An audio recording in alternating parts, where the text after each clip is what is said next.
أسطورة كروية، ماكينة أهداف لا تتوقف.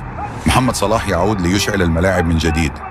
في هذا الفيديو سنتعرف على آخر تطورات الفرعون المصري مع ليفربول وأرقامه القياسية التي تحطم كل التوقعات.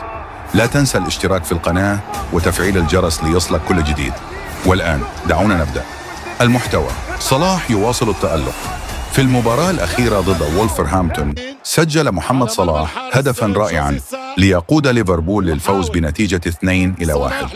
بهذا الهدف اقترب من معادلة رقم النجم سيرجيو أغويرو في قائمة الهدافين التاريخيين للدوري الإنجليزي الممتاز. أرقام قياسية لا تتوقف. صلاح لم يتوقف عند هذا الحد، فقد نجح أيضاً في معادلة رقم الأسطورة ستيفن جيرارد من حيث عدد الأهداف المسجلة مع ليفربول في البريمير ليج. ما القادم؟